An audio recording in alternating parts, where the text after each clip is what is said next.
جی doctor Tariq فضل چودھری صاحب، آپ کیونکہ منسٹر فار پارلیمنٹری افیئرز ہیں، خبر جو ہے 27ویں ترمیم کی وہ بلاول صاحب کے ذریعے سامنے آئی ہے، کیا آپ قوم کو بتائیں گے کہ 27ویں آئینی ترمیم میں ایکچولی ہے کیا کیا؟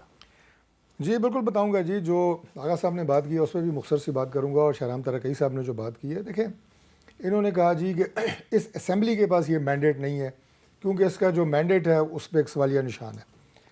گزارش یہ ہے کہ یہ فیصلہ کرنا کہ یہ اسمبلی اس سے پچھلی اسمبلی، اس سے پچھلی اسمبلی، فارم 45 تھا، 46 تھا، 47 تھا، 48 تھا، یہ فیصلہ کرنا عدالتوں کا کام ہے، اور عدالتیں فیصلہ کر رہی ہیں اور انہی سے آپ فیصلے لیں. اگر ہم ایک دوسرے کو الزام دیتے رہیں گے تو اس سے پہلی اسمبلی کو ہم RTS زدہ اسمبلی کہتے رہے ہیں، اس سے پچھلی اسمبلی کو پریزیڈنٹ زرداری RO زدہ اسمبلی کہتے رہے ہیں، اس سے پیچھے بھی چلے جائیں، ہر اسمبلی کے اوپر ایک چھاپ رہی ہے. لہٰذا یہ چھاپ ایک دوسرے کے اوپر ہم نہ لگائیں، عدالتوں کو فیصلہ کرنے دیں، دیکھیں کتنی کانسٹیچوئنسیز ہیں، کتنی پہ آپ کی ریٹ پٹیشنز پینڈنگ ہیں، اس کے بعد پتہ لگے گا کہ یہ اسمبلی کیا ہے، اس کے پاس کتنا مینڈیٹ ہے. اور بالکل اس سے پہلے جو اب میں آتا ہوں کہ جی آئین کہ اس پہ امینڈمنٹ ہو سکتی ہے یا نہیں ہو سکتی. دیکھیں ہم کوئی بھی کوئی گھڑی لیں، گاڑی لیں، فریج لیں، اس کے ساتھ ایک مینول آتا ہے جو اس کو چلانے کا طریقہ ہوتا ہے. پاکستان کو چلانے کا جو مینول ہے اس کا نام آئین ہے. دنیا کو جو چلانے کا مینول ہے اس کا نام قرآن پاک ہے. اس میں کوئی تعریف نہیں ہو سکتی، یہ ہمارا ایمان کا حصہ ہے. لیکن یہ باقی جو مینولز ہیں نا، اس میں وقت کے ساتھ ضروریات، چینجنگ سرکمسٹانسز کو دیکھتے ہوئے چینجز ہوتی ہیں، اور وہی پاکستان کے آئین کے ساتھ 26 ہو چکی ہیں اور 27ویں ہونے جا رہی ہے. اور اس میں جو آغا صاحب نے کہا قطعی طور پہ ہم صوبوں کو کمزور نہیں کرنا چاہتے، لیکن جو اس وقت پاکستان کو خطرات درپیش ہیں، آپ مجھے یہ بتائیں کہ کبھی کسی ٹاک شو میں آپ نے سنا ہے کہ پاکستان کی آبادی جو ہے وہ پاکستان کے لیے ایک سب سے بڑا خطرہ ہے آئندہ آنے والے دنوں میں؟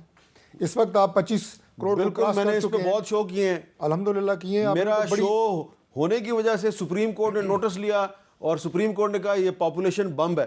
یہ بڑی اچھی بات ہے کہ اس کے اوپر اویئرنیس آپ نے دی یا باقی بھی لیکن یہ بات میڈیا نے اگر دی، تو اب اگر اس کے اوپر بات کی جائے کہ یہ کتنا اختیار صوبوں کے اوپر، صوبوں کے پاس ہے آبادی کو کنٹرول کا، اور کتنا اس میں مرکز نے اپنا کام کرنا ہے، کیا کوئی غلط بات ہے؟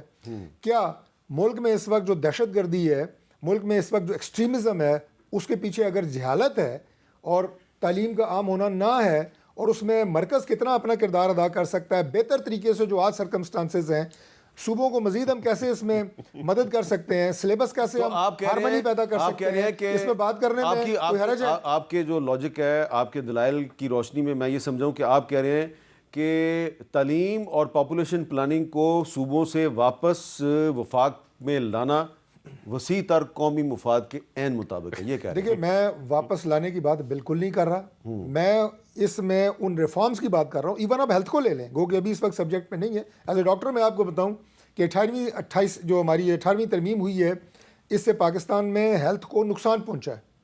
میں خود چونکہ پریکٹسنگ ڈاکٹر رہا ہوں. آپ نے ایک نیشنل پالیسی ہوتی ہے، کیوں پاکستان اس وقت دنیا کا واحد ملک رہ گیا ہے جس میں سے پولیو ختم نہیں ہو رہی؟ اب اگر حکومت کا وزیر پیپلز پارٹی کے ساتھ بیٹھ کے کہہ رہا ہے کہ 18ویں ترمیم سے ہیلتھ کو نقصان ہوا ہے، تو اس میں تو میرے سوال کا جواب کون دے گا کہ افریقہ میں، آپ کے افغانستان میں پولیو ختم ہو گئی ہے، پاکستان میں ختم نہیں ہو رہی؟ وجہ اس کی یہ ہے کہ وہ وفاق کے پاس ہے ہی نہیں. پولیو آج بھی وفاق کی منسٹر اس کو لیڈ کرتا ہے، اسی لیے آپ نے دیکھا کہ دیکھیں وفاق کی منسٹر لیڈ کرتا ہے کاغذوں میں. نو وے آپ دیکھیں ہم پولیٹیکل ورکر ہیں. یار مجھے بات کرنے دینا، آگے مجھے بات کریں، پھر آپ پورا ٹائم لیں. اس وقت میں صرف آپ کو ایک نقطہ بیان کیا ہے. کئی ایسی چیزیں ہیں آپ کی جو انڈیمک کی شکل میں آتی ہیں. کرونا آیا، اس میں وفاق کا میں سمجھتا ہوں میجر رول تھا. صوبوں نے تعاون کیا، آپ نے کنٹرول کیا. ہم ایک میکینزم کی بات کر رہے ہیں. میں قطعی طور پہ یہ نہیں کر رہا کہ ہیلتھ لے کے ہم مرکز میں لا رہے ہیں، ایجوکیشن لا کے مرکز میں لا رہے ہیں، لیکن ایک فیسیلیٹیشن کی بات ہو رہی ہے کہ اگر بیٹھ کے political parties again with our allies کوئی ایسا میکانزم بن سکتا ہے کہ ان چیزوں میں ہم اپنے ملک کی بہتر خدمت کر سکتے ہیں تو کرنی چاہیے, دماغ بند نہیں کرنے چاہیے. جی اگر آپ اجازت دیں شہرام صاحب ادھر سے جواب لے لیں. ہم بھی آغا صاحب کو سننا چاہتے کسی کا اس میں کوئی ذاتی ایجنڈا نہیں ہے. باقی اس میں مزید جو چیزیں ہیں 27ویں ترمیم میں ایک ایک کر کے میں ایکسپلین کروں گا. پہلے آغا صاحب بات کریں. جی آغا صاحب. بالکل, میں پہلے یہ والی بات کا جواب دوں, پھر 27ویں ترمیم کی دوسری چیزوں پہ. انہوں نے کہا کہ 18ویں ترمیم کی وجہ سے ہیلتھ تباہ ہو گیا ہے. 18ویں ترمیم کی وجہ سے یہ الزام مریم بی بی پہ لگا سکتے ہیں. آپ آ جائیں, میں آپ کو سندھ کے اسپتال میں آپ کو میں افغانستان کا پیشنٹ دکھا سکتا ہوں, میں بیرون ملک پاکستان سے باہر کے پیشنٹ, میں پختونخوا, میں آپ کو بلوچستان پنجاب کے پیشنٹ دکھاؤں گا, اور مفت علاج ہو رہا ہے, اور دنیا ریکنائز کرتی ہے کہ واقعی میں وہاں پر ہیلتھ فیسلٹیز موجود ہیں اور بہتر ہیں. اور یہ بہتری کب آئی ہے؟ کب کہا ہے کہ ہم وہ فیڈرل گورنمنٹ ان کو قبضے میں لے رہی ہے؟ ہم نے کہا ہے نہیں, تو آپ کہہ رہے ہیں یہ ہو سکتا ہے. اچھا, ایک آپ نے جو خاص طور سے حوالہ دیا پولیو کا, جناب والا پولیو اس ٹائم بھی فیڈرل گورنمنٹ اس کو ایکزیکیوٹ کروا رہی ہے, اور تمام تر کسی ایک جگہ پہ بھی آپ مجھے بتائیں کہ جہاں پر, ہاں پرابلم آپ کو کہاں آ رہا ہے پولیو کا پرابلم وہاں آ رہا ہے جہاں پر دہشت گردی ہے, وہاں پر پولیو اس میں پنک رہی ہے, اور وہ جہاں پر مختلف ٹرائبل, یہاں پر اگین پھر وہی بات کروں گا, آپ اس کا سہارا لے کے 18 امینڈمنٹ بہترین چیزیں. اچھا آپ پلیز, آپ نے مجھے تھوڑی دیر پہلے ایک کلپ سنوایا پریزیڈنٹ صاحب کا اور چیئرمین صاحب کا. میں نے 2021 میں NDO کا کورس کیا تھا غالباً, NDU کا. اس میں جنرل باجوہ کیا کہتے ہیں, بولا یہ پوائزن ہے 18 امینڈمنٹ. اس ٹائم بھی میں نے جو باتیں کی وہ کچھ لوگوں کو پتہ ہے, لیکن الحمدللہ ہم اس ٹائم بھی اس کے خلاف تھے. ہم سمجھتے ہیں کہ 18 امینڈمنٹ میں مداخلت کرنا پاکستان کی سلامتی, سیکورٹی اور پاکستان کو کمزور کرنے کی بات ہے. اچھا, اب شہرام صاحب, یہ آپ نے دونوں کی گفتگو ایک جملہ میں عرض کر دوں شہرام خان کی اجازت سے. 18ویں ترمیم کو 27ویں ترمیم میں رول بیک نہیں کیا جا رہا. بس یہ اچھی بات ہے, بالکل یہ بات ویل ڈن, کرسٹل کلیئر ہونی چاہیے. چلیں اب یہ جو بات انہوں نے کی ہے, تو کیا اس سے سوال ہے میرا, یہ تو اچھی بات آ گئی. میں نے صرف ایک سوال کیا ہے آن دی بیس آف مائی آبزرویشن, یہاں جو گفتگو ہو رہی ہے, کیا آپ کو ایسا لگ رہا ہے کہ پیپلز پارٹی نے ایک بڑا ہی بھرپور سخت موقف لے لیا 18ویں ترمیم پہ, اور پیپلز پارٹی یہ کہہ رہی ہے ہم اس کو رول بیک نہیں کرنے دیں گے, اور ڈاکٹر طارق فضل صاحب کہہ رہے ہیں کہ نہیں رول بیک نہیں ہوگی.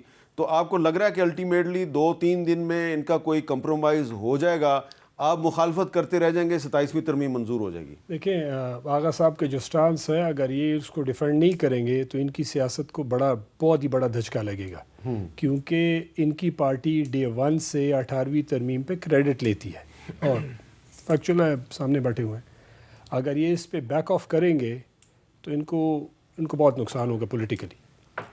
جہاں تک آپ کی بات ہے, لیکن میں آپ کو یاد دلا دوں کہ انہوں نے پیکا ایکٹ 2025 پہ بیک آف کیا. یہ ہمیشہ کہتے تھے ہم آزادی صحافت کے حامی ہیں, انہوں نے بیک آف کیا. کیا یہ اس پہ 18ویں ترمیم پہ بھی بیک آف نہیں کریں گے؟ میں آپ کی اسی بات پہ آ رہا ہوں کہ یہ تو ان کے حوالے سے جو ان کا سٹانس ہے, لیکن میں آپ سے ٹوٹلی ایگری کرتا ہوں کہ بالکل مانیں گے, جس طرح 26 پہ مانیں, جس طرح پیکا پہ مانیں, جس طرح باقی چیزوں پہ مانیں. دیکھیں ان کا جو اکٹھا ہونا ہے, ان کی پولیٹیکلی بالکل ایک ڈیفرنٹ وہ ہے. آغا صاحب نے ایک مزے کی بات کی کہ جی ہم بچانا چاہتے ہیں. آپ کیا بچانا چاہتے ہیں؟ مطلب اتنے بڑے کہہ رہے ہیں ہم سسٹم کو بچانا چاہتے ہیں. سسٹم کیسے بچے گا؟ سسٹم انصاف سے بچے گا, سٹینڈ سے بچے گا, سسٹم اصولوں سے بچے گا, سسٹم چوری پہ پردہ ڈالنے سے نہیں بچے گا. اور وہ بھی مینڈیٹ کا, اور وہ بھی وہ پارٹی جو کانسٹیٹیوشن پہ یقین رکھتی ہے, جو آئین پاکستان کا کریڈٹ لیتی ہے, جو ذوالفقار علی بھٹو جو بہت ہی بڑے عظیم, اللہ بخشے سارے جو لوگ اس دنیا میں نہیں ہیں. تو اگر اس کو دیکھا جائے اور آج کی پالیٹکس کو ان کا دیکھا جائے, ہم تو ان کو ابھی بھی کہتے ہیں کہ ان کے جو کرتوت ہیں وہ تو ہیں ہی جو نون لیگ کے ہیں. ان کی پالیٹکس بھی غرق ہوگی. ان کو چاہیے کہ اپوزیشن میں ہمارے ساتھ بیٹھیں, ہمارے ساتھ سٹینڈ لیں. جب یہ آپ کو کہتے تھے کہ نہیں آپ حکومت بنا لیں, تو آپ نے حکومت نہیں بنائی. حکومت کیوں نہیں بنا رہے تھے؟ یہ بڑے مزے کا آپ نے سوال کیا, اور میں نے نوٹ بھی کیا جب انہوں نے کہا ہم اس حکومت کا کیوں, اس حکومت کو ہمارا اسٹیٹ ہمیں مینڈیٹ ہی چرایا گیا, 2/3 میجورٹی کو چینج کر دیا مائنورٹی میں, اس سے ہمارے لوگوں کو نائل کیا. یہ کتنا افسوس کی بات ہے. اور مطلب یہ پالیٹکس ہو رہی ہے جہاں پہ آپ دیکھ لیں کہ جی ہماری ریزرو سیٹیں ہماری, ہمیں لوگوں نے ووٹ دیا نا, جو بچا کچھ ہے اس کے حساب سے وہ سیٹیں بھی ان دو بڑی پارٹیوں نے اور باقی بڑی پارٹیوں نے لی. یہ سیاست اخلاقاً یہ ہونا چاہیے تھا کہ چلے نون لیگ نہ ہی لیتی, کیونکہ ان کا تو ان سے تو ہمارا اختلاف جو ہے کہ جی پورا, تو پیپل پارٹی کو یہ چاہیے تھا یہ بتاتے کہ جی یہ کیونکہ یہ پی ٹی آئی کی سیٹیں ہیں, میں اس سے کوئی فرق نہیں پڑتا, میں لیتا ہی نہیں. یہ بڑا پن دکھاتے نا. نہیں ہوا. ڈاکٹر صاحب نے ایک بڑے مزے کی بات کی کہ جی ہم عدالتوں کے پاس جائیں. دیکھیں کون سی عدالت کے پاس جائیں؟ ٹریبیونل میں آپ سسٹم کو کنٹرول کرتے ہیں. آپ ہلکے 2 3 4 وہ جو عمران خان 2013 میں کہتے تھے, میں ابھی یہ کہہ رہا ہوں, ان کی بات ریپیٹ کر رہا ہوں. آپ حلقے کھولیں, آپ میاں صاحب کا, نواز شریف صاحب کا حلقہ کھول دیں, پشاور میں ایک حلقہ کھول دیں, ایک دوسرے ہم 3 4 حلقے چوز کر لیں اور اس کا اوپن آپ میڈیا ٹرائل اوپن کر کے اس کو کھولیں. اگر میں آپ کو اس کے آپ کے پروگرام میں کہتا ہوں, اگر وہ چیزیں ثابت نہ ہوئی جو ہم کلیم کرتے ہیں, تو پھر مطلب ہمارا جو نا بیان ہے, ہماری پیپلز پارٹی کی جتنی سیٹیں اس میں اختیار دے رہا ہوں, جو سے بولے کل ہم آپ کے ساتھ تیار ہیں. دیکھیں میں ایک بات کروں. آغا صاحب نے بڑی مزے کی بات کی. آغا صاحب آپ یہ بات کر رہے ہیں, ٹھیک ہے آپ کہہ رہے ہیں اور آپ کا بڑا پن ہے کہ آپ کھول دیں.